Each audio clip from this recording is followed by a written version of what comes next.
মনের ভেতরে না থাকে, তাহলে এটা হলো বদ স্বভাব, একে বলা হয় লজ্জাহীনা, এটা খারাপ স্বভাব। কিন্তু লজ্জাটা থাকা হলো প্রশংসনীয় স্বভাব। আমার ভেতরে যেন লজ্জা থাকে, আপনার ভেতরেও যেন লজ্জা থাকে। এই নেক গুণ যার ভেতরে আছে সেই মানুষটা বড় ফজিলতের মানুষ হবে। কেন হবে? স্বয়ং আল্লাহ রাব্বুল আলামিন লজ্জা করেন। এক, আল্লাহ রাব্বুল আলামিনের যত ফেরেশতা আছেন সমস্ত ফেরেশতা লজ্জাশীল, লজ্জা করেন। দুই, আমার নবী জনাবে মুহাম্মদুর রাসূলুল্লাহ সাল্লাল্লাহু আলাইহি ওয়াসাল্লাম তিনি নিজে লজ্জা করেন, তিনি লজ্জাশীল। সাহাবায়ে কেরামদের অনেকের নাম আসবে যারা তাদের সম্বন্ধে লেখা আছে হাদিসের পাতায়, উনারা ছিলেন লজ্জাশীল। তাহলে এটা তো ভালো স্বভাব। মা বোনেরা এবং ভাইয়েরা, গোড়াতেই বলেছি, কথা প্রতি খেয়াল করুন, আমি পর্দার কথা বলিনি। পর্দার আইন আলাদা, পর্দার ব্যাখ্যা আলাদা। আমি যেটা বলছি সেটা হলো লজ্জা। লজ্জার মানে হলো সংকোচ, লজ্জার মানে হলো দ্বিধা, এবং রেজাল্ট বা পরিণাম মন্দ আসতে পারে এই ভেবে কোনো মানুষ যদি কোনো কাজ না করে বা থমকে যায়, তাহলে সেটাকে বলা হয় লজ্জা। আর একটা কথা জেনে রাখবেন, লজ্জার কত দাম। একটা মানুষের ইমানদারের জন্য লজ্জাটা হচ্ছে লাগাম। যেই লোকটার কাছে লজ্জা আছে সেই লোকটার কাছে ঈমান ঠিকঠাক আছে। যেই মানুষটার কাছে লজ্জা নাই সেই মানুষটার কাছে তার ঈমান ঠিকঠাক নাই। কোথায় পেলাম? নবী করিম সাল্লাল্লাহু আলাইহি ওয়াসাল্লাম বলছেন, আল হায়া ওয়াল ঈমান কুরনা জামিআ, ইযা রুফিআ আহাদুহুমা রুফিআল আখারু। আল্লাহ তাআলা নবী বলছেন, লজ্জাকে এবং আপনার ঈমানকে একজনকে আরেকজনের সঙ্গে বেঁধে রাখা হয়েছে, ঈমানকে ছেড়ে দেওয়া হয়নি। ঈমানকে বাঁধা আছে লজ্জা দিয়ে, আর লজ্জাকে যুক্ত করে রাখা হয়েছে ঈমানকে দিয়ে। সুতরাং একটা মানুষ যদি লজ্জাহীন হয় তাহলে সে লোকটা ঈমানদার হতে পারে না। আর একটা লোক যদি পাকা ঈমানদার হয় তাহলে সে লোকটা বেলজ্জা হতে পারে না। কথা বোঝা গেল? কি বললাম? কথাটা ধরতে পারলেন? যার কাছে লজ্জা আছে তার কাছে ঈমান আছে, যার কাছে ঈমান আছে তার কাছে লজ্জা আছে। একটা লোক নির্লজ্জ তাহলে তার ঈমান পূর্ণ নয়, পূর্ণ নয়। একটা লোকের ভেতরে যদি আপনি দাবি করেন এই লোকটা পাকা ঈমানদার, তাহলে আপনাকে বলতে হবে যে এই লোকটা পাকা লজ্জাশীল, এর ভেতরে লজ্জা আছে। দুটো গুণ বিজ্ঞানী বলছেন, এর একজন আরেকজনের সঙ্গে অঙ্গাঙ্গি ভাবে জড়িয়ে আছে। যদি আমার ভেতরে লজ্জা না থাকে তাহলে জানতে হবে ঈমানও কমে গেছে। যদি আমার ভেতরে ঈমান পরিপূর্ণ না থাকে তাহলে জানতে হবে আমার লজ্জা আউট হয়ে গেছে। সুতরাং ঈমান বহাল থাকার জন্য আউয়াল শর্ত, এক নম্বর শর্ত হচ্ছে আমার আর আপনার ভেতরে লজ্জা বহাল থাকা। যে কোনো কাজে আপনি যদি দ্বিধাহীন হয়ে যান তাহলে তো আপনার কোনো কাজে বাধাই আসবে না। কাকে বলে লজ্জা? আপনি দাঁড়িয়ে দাঁড়িয়ে একটা চায়ের দোকানের সামনে বিড়ি টানছেন, একটা আলেম চলে যাচ্ছিল চায়ের দোকানের সামনে দিয়ে, টুপি মাথায় দিয়ে, পাঞ্জাবি গায়ে দিয়ে, মুখে সুন্নাতে দাঁড়িয়ে দেখলেন। দেখার পরে সাথে সাথে বিড়িটাকে হয় লুকিয়ে দিলেন আর না হয় চুপচাপ কোনো জায়গাতে ছুঁড়ে ফেলে দিলেন। এটার নাম কি? এটার নাম হলো লজ্জা। এই লজ্জাটা আপনাকে একটা বড় গুনাহ থেকে বাঁচালো। সেটা কি বড় গুনাহ? কি বড় গুনাহ থেকে আপনাকে বাঁচালো এই লজ্জাতে? বিড়িটা যদি ফেলে না দিতেন আর আপনার হাতে যদি থাকতো, আর একটা বড় আলেম আপনার সামনে দিয়ে যেত আর বিড়িটা আপনার হাতে এইভাবে টানা দেখতে পেত, তাহলে কি হতো আপনি জানেন? বেঁচে গেলেন। যদি না ফেলতেন তো বাঁচতেন না। কোনখান থেকে? রাসূলুল্লাহ বলছেন, আলেমের কদর করতে শিখুন, কথাগুলোকে বুঝুন, আল ফাল বলে সময়টা কাটাবো না। রাসূলুল্লাহ বলছেন, ইত্তাকু ফিরাসাতাল মুমিনি ফাইন্নাহু ইয়ানজুরু বিনুরিল্লাহ। একজন পাকা ইমানদার, একজন পাকা দিনদার, সাধারণ মানুষ হোক অথবা আলেমের দিন হোক, তার দৃষ্টি থেকে বেঁচে থাকো, তার নজর থেকে বেঁচে থাকো। কেন? একটা দিনদার, ইমানদার, পরহেজগার আলেম বা সাধারণ মানুষ ওর নজর দিয়ে যে দেখে, তো তার নজরে জ্যোতি থাকে কার দেওয়া? তো আল্লাহর নূর দেওয়া থাকে। সে নিজের চোখ দিয়ে শুধু শুধু দেখে না, আল্লাহর নূরের দ্বারাই সে দেখতে পায়। কাজে একজন ফাসেক লোকের চোখে যা দেখা যাবে তার চাইতে অনেক গুণে বেশি গোপনীয় জিনিস দেখা যাবে, ধরা যাবে কার চোখে? একজন আল্লাহওয়ালা দিনদার আলেমের চোখে।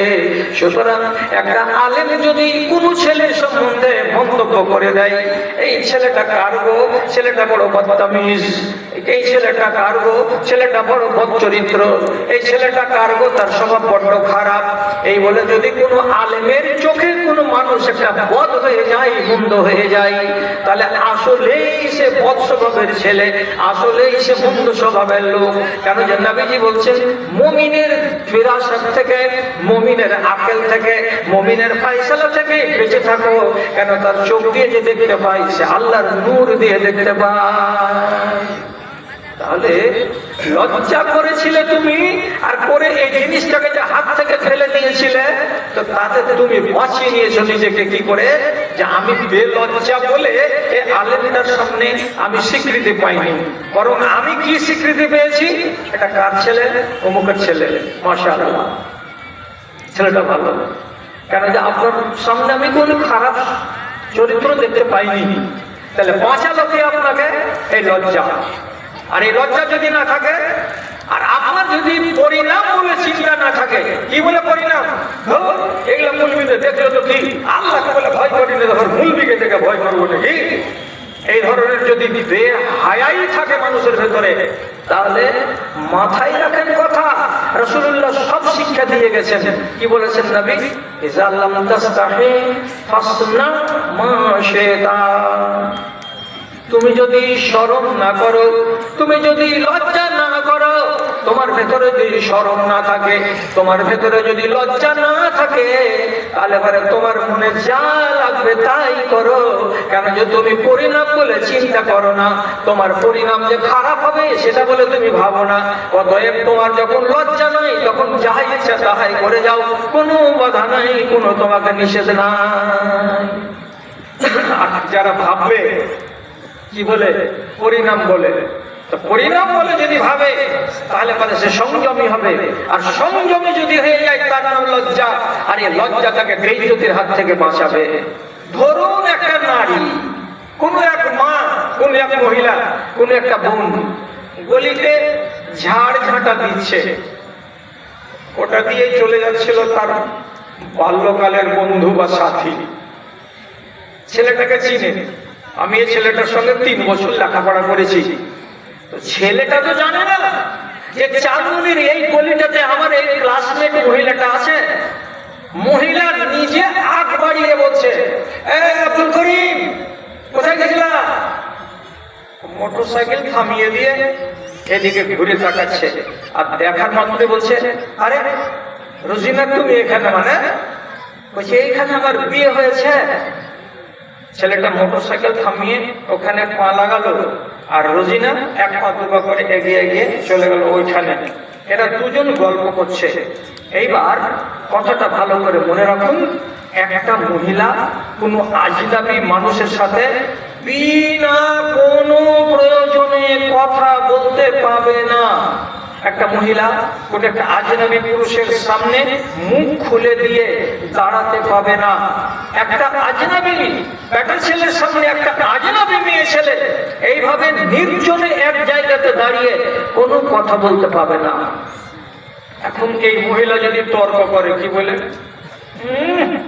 এত যদি কেউ গোড়ামি করে, আর এত যদি কেউ মুন্সিগিরি দেখায় যে আমি আমার ক্লাসমেটের সঙ্গে একটা কথা বললাম তো সব জান চলে যাবে, তাহলে এই নারীকে তালিম দিতে হবে কি বলে, তোমার পরিণাম খারাপ হতে পারে এটা বলে যদি তোমার জানের ভেতরে ভয় না থাকে, তাহলে বেহায়া হয়ে যাহা ইচ্ছা তাহা করো, তোমার জন্য পরিণাম ভালো আসবে না মন্দ আসবে, তার জন্য তুমি তৈরি থাকো। তো পরিণাম আসতে পারে না। রাসূলুল্লাহ কি সার্টিফিকেট দিলেন? হাসনা মা সেটা।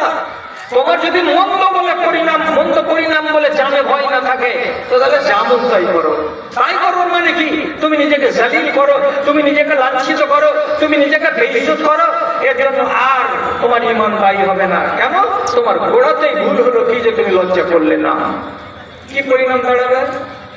যদি মা আবার দেখতে পাই বৌমা কোনো ছেলের সঙ্গে গল্প করছিল, তাহলে সন্ধ্যাবেলায় বেটাকে বলবে না, মহিদুর, হ্যাঁ গে মা, কুছ করতো বেটা, বহু কার সাথে গল্প করছিল, অনেকক্ষণ গল্প করলে, ঝাড়ঝাঁটা বন্ধ করে দিয়ে, গুলি ঝাড় দেওয়া বন্ধ করে দিয়ে বেলা গড়িয়া গেল, তখন পর্যন্ত দাঁড়িয়ে দাঁড়িয়ে দাঁড়িয়ে দাঁড়িয়ে গুলিতে গল্প করলেন। দেখুন মন্দ পরিণামের সূত্রপাত। স্বামীর মনে সন্দেহ জেগে গেল, কি এই তুমি কার সাথে গল্প করছিলে? আমার ক্লাসমেট ওখান দিয়ে যাচ্ছিল, আমাকে দেখেও বললো, কে রে তোর এখানে বিয়ে হয়েছে না? বলে হ্যাঁ। এই তো কথা। তো বলছে মা যে বলছে অনেকক্ষণ ধরে গল্প হয়েছে, মার কথা বাদ দাও। এবার মা আর শাশুড়িতে লাগলো লড়াই। এই ঝুটটা কথা কেন বলছে? তুমি ঝুঠি, তোমার 14 বংশ ঝুঠি, আমি তো দুটো কথা বলেছি। তাহলে শাশুড়ি আর বউয়ে লাগলো। শাশুড়ি আর বউয়ের ঝগড়াতে মধ্যখানে দাঁড়িয়েছে কে? বেটা মাকে সাপোর্ট করবে আর স্ত্রীকে সাপোর্ট করবে। শেষ পর্যন্ত ঝগড়াটার জল অনেক দূর গড়িয়ে চলে যাবে। আর অনেক দূর যদি গড়িয়ে চলে যায়, তাহলে হতে পারে এই নারীর কপালে কলঙ্ক আছে যে তুমি হলে বদচলনের নারী, বিয়ে হওয়ার পরে তুমি ক্লাসমেটের সঙ্গে 20 মিনিট কথা বলবা, তার মানে তোমার ভেতরে কি মন্দ জিনিস লুকিয়ে আছে। তোমার মতো বেটি ছেলেকে আমি স্ত্রী বলে রাখবো না, তুমি হলো অন্যষ্টা নারী। আমার বিশ্বাস তোমার উপর থেকে উঠে গেল, তোমাকে আমি আর পছন্দ করি না। এই যে দানা বাঁধবে দিলের ভিতরে, 3 দিন পর 4 দিন পর ঘা বড় হবে, ঘা বড় হতে হতে হতে হতে আরেকদিন হবে কি এই অবিশ্বাস, দুজনের সংসারে ফাটল ধরাবে। মহিলাকে তখন নিজের বাপের বাড়ি চলে যেতে হবে। এখানেই শেষ নয়, কতটি ঝগড়া আছে। পাটনা মাদ্রাসায় ফতোয়া যাবে, কি ছেলেটা ছেড়ে দিবে, কি করা যাবে? তো মোহর দিয়ে দিবে, তালাক দিয়ে দিবে, বাস হয়ে গেল। তখন কোর্টে যাবে, কোর্টে যেতে গেলে তাকে মাসে মাসে 7,000 টাকা করে টানতে হবে। কতদিন? যতদিন এই মেয়েটির বিয়ে না হবে। আবার যদি উল্টো হয় যে এই মহিলাই বলছে ভাত খাবো না, ভাত খাবি না তো তাহলে মোহরানা ঘুরিয়ে দে। বলছে তুই 1 বছর আমার কাছে থাকলো তো মোহরানা কেন ঘুরিয়ে দিব? ঘুরিয়েও দিবেও না, খোলাও হবে না, সমাজ বসবে, লড়ালড়ি হবে, ফাসাদ হবে গ্রামের ভেতরে। কত জল কত দূর গড়িয়ে চলে যাবে, আপনি বুঝতে পারছেন? এই জন্য নবীজি আগেই সার্টিফিকেট দিয়ে বলেছেন, তোমাকে যদি লজ্জা না থাকে, অর্থাৎ তোমার পরিণাম কিছু ভয়ঙ্কর হতে পারে, এ কথার চিন্তা যদি মগজে না থাকে, তাহলে তোমার যেমন লাগে তাই করোগা। মুখ পুড়ে যেতেও পারে, মুখ পুড়ে ছাই হয়ে যেতেও পারে। অতএব কি শিখলাম? লজ্জা এমন একটা গুণ, যে গুণটা মানুষের ভেতরে থাকতে গেলে তার ঈমান বৃদ্ধি হয়, মানুষটার ঈমান তাজা থাকে। এবং এই ভালো গুণটার সঙ্গে আল্লাহ জড়িয়ে, এই ভালো গুণের সঙ্গে নবী জড়িয়ে, এই ভালো গুণের সঙ্গে সাহাবায়ে কেরাম জড়িয়ে, সবাই জড়িয়ে। আপনাকে একটা কথা বলি, বেশি লম্বা চড়া কথা বলছি না, একটা ছোট্ট করে হাদিস বলছি। আল্লাহ তাআলা হায়া করেন না করেন? সহিহ হাদিস, আল্লাহ রাব্বুল আলামিন এই বলছেন, ইন্নাল্লাহা হাইয়ুন কারীমুন ইস্তাহি মিন আবদিহি ইযা রাফা'a ইয়াদাইহি আন ইয়ারুদ্দাহু সিফরা। কি বলা হলো? একটা বান্দা যদি সে নিজের মুসাল্লাতে বসে বসে এইরকম করে দুখানা হাতকে তুলে দিয়ে আল্লাহ রাব্বুল আলামিনের কাছে কিছু চাই, কিছু যদি দরখাস্ত করে, যেমন কোনগুলো দোয়া? আল্লাহুম্মা ইন্নী আসআলুকাল জান্নাতাল ফিরদাউস, আল্লাহুম্মা ইন্নী আসআলুকা ইলমান নাফিআন। এই আসআলুকা কিংবা রাব্বানা রাব্বানা, এই যে রাব্বানা রাব্বানা বলে ডাকছে, কিংবা আসআলুকা, হে আল্লাহ আমি তোমার কাছে চাইছি, আল্লাহ তোমার কাছে চাইছি, এই বলে কোন বান্দা যদি নিজের হাত দুখানাকে তুলে দিয়ে আল্লাহ রাব্বুল আলামিনের কাছে কিছু চাই, তো নবীজি বলছেন আমার আল্লাহ হলো অত্যন্ত লজ্জাশীল। আল্লাহ তাআলা বলছেন ওই হাত দুখানাকে খালি খালি ফিরিয়ে দিতে আমাকে বড্ড লজ্জা লাগে। আমি ওই বান্দার হাতকে খালি খালি ফিরিয়ে দেব, কিছুই দিব না তার হাতে, এটা করতে আমাকে বড়ই লজ্জা লাগে। বড় লজ্জা লাগে মানে কি? আল্লাহ তাআলা বলছেন তখন আমার মনের ভেতরে এটাই তৈরি হয়, কি করে আমি আমার বান্দাকে খালি ফিরিয়ে দিব, এটা মনে আমার দ্বিধা লাগছে, আমার মনের ভেতরে সংকোচ তৈরি হচ্ছে। আল্লাহ তাআলা তখন বলেন কি, না না, আমার এই বান্দার হাতকে খালি ফিরিয়ে দেওয়া যাবে না। কি বললাম? আল্লাহ তাআলা আপনার হাত দুখানে দেখে উঠে আছে, ভিক্ষার মতো করে আপনি তুলে আছেন হাত, তাকে দেখে আল্লাহকে কি লাগলো? লজ্জা লাগলো। আল্লাহর লজ্জা আর আমাদের লজ্জাতে আসমান জমিনের তফাৎ আছে। মোটা অঙ্গে বুঝেন যে আল্লাহ রাব্বুল আলামিনের ভেতরেও কি আছে? লজ্জাবোধ আছে। এটাকে দিব না, কি বলবে লোকটা? কি বলবো মানে? কি বলবে মানে কি? একটু পরে, 3 দিন পরে এই লোকটা যদি উল্টা কথা শুরু করে দাও আল্লাহর শানে, কি বলে উল্টা শুরু করবে? কত চাইলাম, দোয়া করে করে হাত উঠিয়ে উঠিয়ে হাতকে ঢিল করে দিলাম, বগলে ব্যথা হয়ে গেল, কিন্তু আল্লাহ তাআলা যাই না, না আল্লাহ গরিবকে দিবে না, আল্লাহ দিবে তো সব লাট সাহেবগুলোকে দিবে। এই যে ফালতু কথাগুলো বেরিয়ে যেতে লাগলো আপনার মুখ দিয়ে, কেন? পেলে গেলা বলেই তো আপনার ভিতরে অতটুকু জ্ঞান ছিল না, আপনার ভিতরে সবুর ছিল না, ধৈর্য ছিল না, বলে হুট করে আপনি আল্লাহ রাব্বুল আলামিনের বিরুদ্ধে কথা বলতে লাগলেন। আল্লাহ তাআলার এইটুকু, আল্লাহ নিজের কথা বলছেন যে আমার ভিতরে এই চেতনাটুকু আছে যে এই বান্দাকে যদি আমি খালি হাত ঘুরাই তাহলে এর পরিণামটা কি হবে? উল্টা পাল্টা হয়ে যেতে পারে। তাই আল্লাহ তাআলা বলছেন আমাকে বড্ড হায়া লাগে, আমাকে বড্ড শরম লাগে, আমাকে বড্ড লজ্জা লাগে যে আমি লোকটাকে খালি হাত ফিরাবো কেমন করে, অথচ আমার কাছে হাত পাতিয়ে চাইছে। ভাই আমার, এটা যদি খারাপ সিফাত হতো তাহলে আল্লাহ তাআলা কি হায়া করতেন? করতেন না। আমার নবী আল্লাহ রাব্বুল আলামিনের পরে আর আমার নবীর মাঝখানে একটা মধ্যখানে ওয়াসতা আছে, মাধ্যম আছে, সেটা হচ্ছে ফেরেশতাদের দল।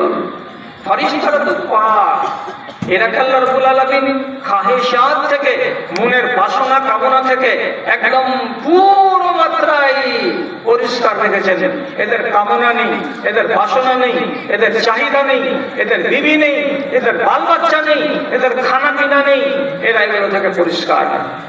তবুও তাদের ব্যাপারে একদম সহি কথা লেখা আছে, ভালো করে বুঝেন।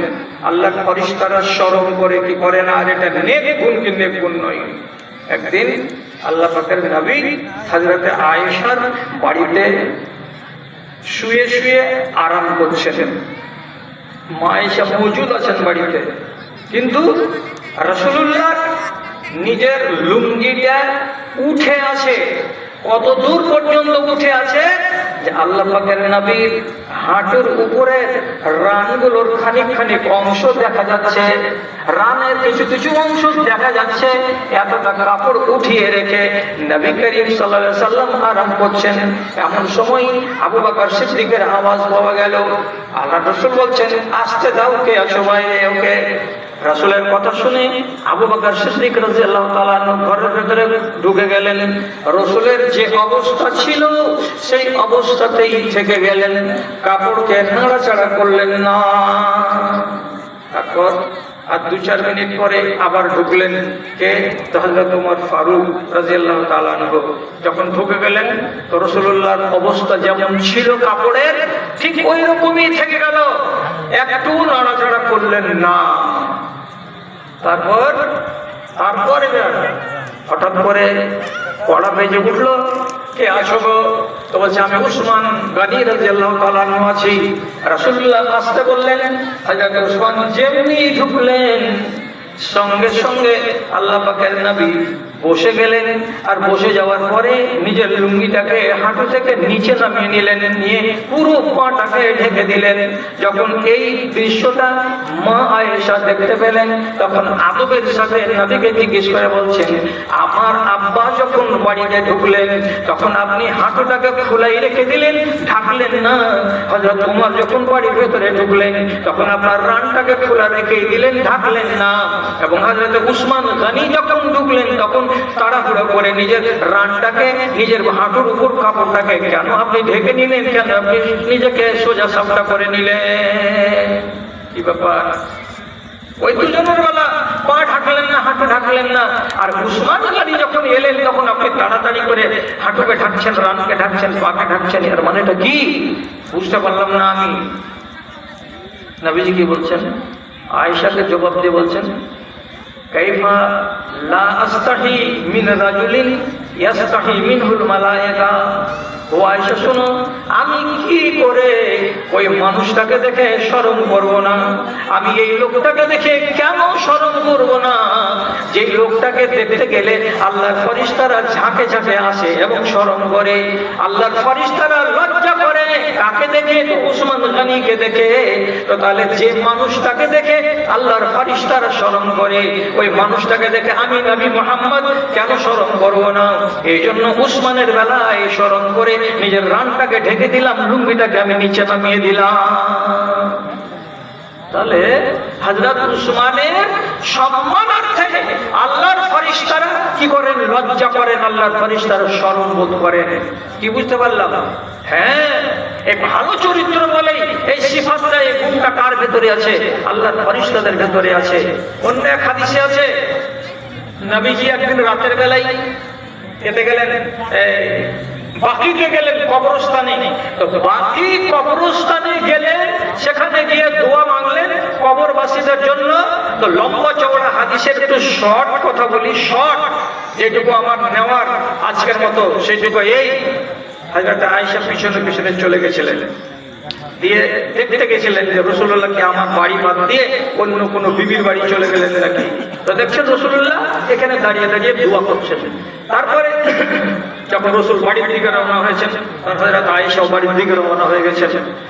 হাঁটতে হাঁটতে হাঁটতে হাঁটতে আয়েশা বাড়িতে ঢুকলেন, রাসূল কারীম বাড়িতে ঢুকলেন। ঢোকার পরে তখন আয়েশা যে এমনি করে জোরে জোরে হাঁটার কারণে হাঁপছেন। তখন রাসূলুল্লাহ বলছেন, কি ব্যাপার, তুমি হাঁপছো কেন এত? তখন বলছে, না কিছু নাই, এমনি একটু এরকম করছে। তখন রাসূলুল্লাহ বললেন, খবরটা সত্য সত্য দিয়ে দাও, আর না যদি দিবা তো যে আমাকে খবর দেয় সে খবর দিয়েই দেবে, অতএব লুকিয়ে রাখিও না সত্যটা কি। তখন আম্মা আয়েশা বললেন, ব্যাপারটা এই, আপনাকে আমি চেক করার জন্য আপনার পিছনে পিছনে রওনা হয়েছিলাম কবরগাহ পর্যন্ত। আপনি যখন উল্টো পথে রওনা হলেন তখন আমিও দৌড়ে দৌড়ে বাড়ি এসেছি বলে আমার শ্বাসটা ফুলছিল, আমি হাঁপাচ্ছিলাম। তখন নবীজি বলছেন, জানি জিবরিল, কিছুক্ষণ আগে আমার কাছে জিবরিল এসেছিলেন, ও আনতে নাইমা, তুমি ঘরের ভেতরে, আনতে ওয়াজিআতুল সিয়াবাকে, তোমার ঘরের ভেতরে তুমি ছিলে, আমিও ছিলাম, কিন্তু তোমার গায়ে কাপড় ছিল না ভালোভাবে। নিধের অবস্থাতে মানুষের গায়ে ঠিকঠাক কাপড় থাকে না। তোমার মাথাটা খোলা ছিল, নিধের অবস্থায় তোমার পেট ফাঁকা ছিল, তোমার হাতগুলো খোলা খোলা ছিল। এই টাইমে হযরত জিবরিল আমার কাছে এলেন, ঘরের ভেতরে চলে যেতেন, কিন্তু গেলেন না। কেন গেলেন না? যে তুমি উলঙ্গ, খানিকটা উলঙ্গ হয়ে, খানিকটা আধা উলঙ্গ হয়ে, অর্থাৎ কাপড়কে ফেলে দিয়ে এলোমেলো হয়ে শুয়ে আছো। আর এইরকম অবস্থায় যদি জিবরিল চলে যান মানুষের সকালে, আর তুমি যদি জানতে পারো, তাহলে তোমার ভেতরে একটা কেমন কেমন ভাব তৈরি হবে, আর তাতে তুমি লজ্জা পেয়ে যাবে বেশি বেশি মাত্রায়, যে আহারে একটা আলগা মানুষ আমাকে দেখে নিল, আমার শরীরটা তার নজরে পড়ে গেল। এই জন্য তোমাকে ঝামেলায় ফেলবে না, তোমাকে লজ্জায় ফেলবে না বলে হযরত জিবরিল নিজে লজ্জা বোধ করলেন, করে বাড়ির বাইরে গেটের কাছে দাঁড়িয়ে থাকলেন, তোমার ঘরের ভেতরে ঢুকলেন না। তাহলে হযরত জিবরিলের মতো ফেরেশতা তিনিও বলছেন যে ওই হাদিস থেকে তিনিও শামিল, আবার এই হাদিস থেকে আলাদাভাবে জানা যাচ্ছে যে হযরত জিবরিল আলাইহিস সালাম তিনি এই মহৎ গুণে গুণান্বিত, তার ভিতরে লজ্জা বোধ ছিল, আছে, এই নেক চরিত্র তার ভেতরে আছে। জি হ্যাঁ আমার ভাই জানেনা, কথাগুলোকে একটু মন দিয়ে শুনবেন। যদি কাম যায় কোনোদিন যে এই লজ্জা থাকতে গেলে আমাদের উপকার কতটা হয় আর কতটা হয় না, সহি কথা বলছি আপনাকে। একদিন রাসূলুল্লাহর শালি বলেন না, ডেটসই বলেন, যেটাই বলবেন, হযরত আয়েশার বড় বোন, তার নাম হচ্ছে আসমা রাদিয়াল্লাহু তাআলা আনহা, উনি ওনার স্বামীর খেজুরের বাগান থেকে কিছু খেজুর পেড়ে নিয়ে আসছেন। কেন যে হযরত জুবায়ের রাদিয়াল্লাহু তাআলা ছিলেন খুব কড়া মিজাজের সাহাবী। তিনি নিজের স্ত্রীদেরকে বসিয়া বসে খেতে দিতেন না। চারটা স্ত্রী, কিন্তু কেউ যে বসে খাবে এরকম তার মিজাজে ছিল না। যাও খেজুর পেড়ে আনো, বাগানে খেজুর আছে, যাও লকড়ি নিয়ে আসো, খেজুরের বাগানে শুকনো শুকনো ডাল আছে, দুই চারটার মাঝখান করে পেড়ে আনো, এনে নিজের রান্না বান্না করো। এখান থেকে ওলামায়ে দ্বীন অনেকগুলো মশলা বের করেছে, তার ভিতরে এইটা একটা মশলা। কি মশলা?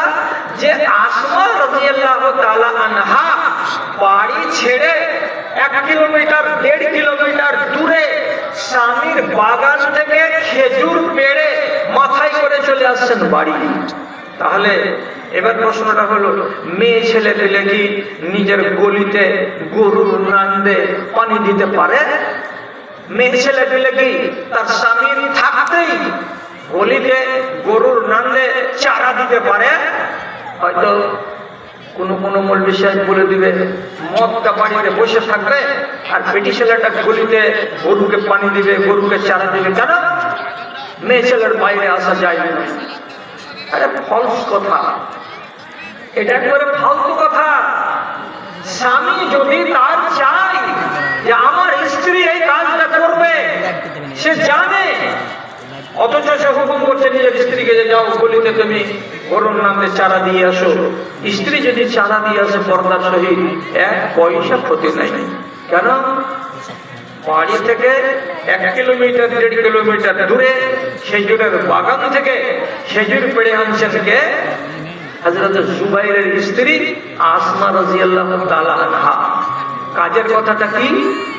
রাস্তাতে দেখা হয়ে গেল নবী করিম সাল্লাল্লাহু আলাইহি সাল্লামের সাথে। আল্লাহ পাকের নবী যখন চিনে নিলেন এটা আমার 150 আবু বকরের বেটি আয়েশার বোন, তখন তিনি রিশতা সম্পর্ককে সামনে এনে দিয়ে একটুখানি মেহেরবান হয়ে গেলেন। আর মেহেরবান হয়ে যাওয়ার পরে নিজের বিরুদ্ধটাকে তার কাছে নিয়ে গিয়ে বসিয়ে দিলেন। আর বসিয়ে দেওয়ার পরে বলছেন, ও আসমা, আমি তোমার ভগ্নিপতি, আমি আয়েশার স্বামী, আমি তোমাকে নিজে থেকে অফার দিয়ে বলছি, তুমি এইরকম প্রখর রোদে পা পুড়িয়ে পুড়িয়ে হেঁটে হেঁটে বাড়ি যেও না।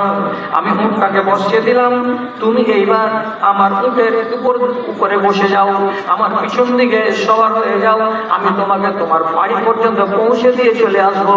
তোমার জানে আরাম হবে, তোমার সুখ হবে, এই জন্য তোমাকে প্রস্তাবটা দিলাম। চলো আমার উঠে উঠে যাও। উঠে তো ডবল বসা, 3 ডবল বসা, এটা তো অভ্যাস আছে আরবদের। রাসূলুল্লাহ ডাকছেন কাকে? নিজের ব্যবসায়ীকে, যে তুমি উঠো, আমি তোমার ভগ্নিপতি রাখছি তোমাকে, চলো আমার সাথে সাথে তোমার বাড়ি পর্যন্ত পৌঁছে দিই। তো উনি যদি ইচ্ছা করতেন উঠে যাব, উঠে যেতে পারতেন। কেন যে এটা সাধারণ ভগ্নিপতি নয়, ইনি হচ্ছেন রাহমাতুল আলামিন, দয়ার কান্ডারি। তিনি হচ্ছেন নবী, একজন পয়গম্বর, সাধারণ মানুষ নয়। কিন্তু তা সত্ত্বেও তখন উনি কি বলছেন? হযরত আসমা কি বলছেন? ইস্তাহিয়াইতু আন আসিরা খালফার রিজাল। আমি আমার ভগ্নিপতিকে বলছি, হে আল্লাহর রাসূল, আপনি আমার খাতিরে উটটাকে বসিয়েছেন, ভালো কথা। আপনি আমাকে পিছন দিকে বসতে বলছেন, বাড়ি পর্যন্ত পৌঁছে দিবেন, ভালো কথা। কিন্তু আমাকে বড্ড লজ্জা লাগছে, আমার মনে বড্ড দ্বিধা হচ্ছে, আমার মনের ভেতরে বড্ড সংকোচ তৈরি হচ্ছে। এর মানে কি, এই যে সংকোচ তৈরি হচ্ছে কিসের ভয়ে? হতে পারে এই কাজটার পরিণামে কোনো একটা খারাপ জিনিস আমার সামনে চলে আসতে পারে, যেটা আমি কামনা করি না, যেটা আমি বাসনা করি না, এমন একটা রেজাল্ট চলে আসতে পারে। তার জন্য আমি বলছি, আমাকে বড্ড লজ্জা লাগছে, আমাকে বড্ড শরম লাগছে আপনার পিছন দিকে বসে বসে বাড়ি পর্যন্ত যাওয়া। আর তাই আমি বসবো না, আপনি মুখটাকে খাড়ো করেন, আর খাড়ো করার পরে আপনি বাড়ি চলে যান। আমি হেঁটে যাচ্ছি তো হেঁটেই বাড়ি চলে যাব।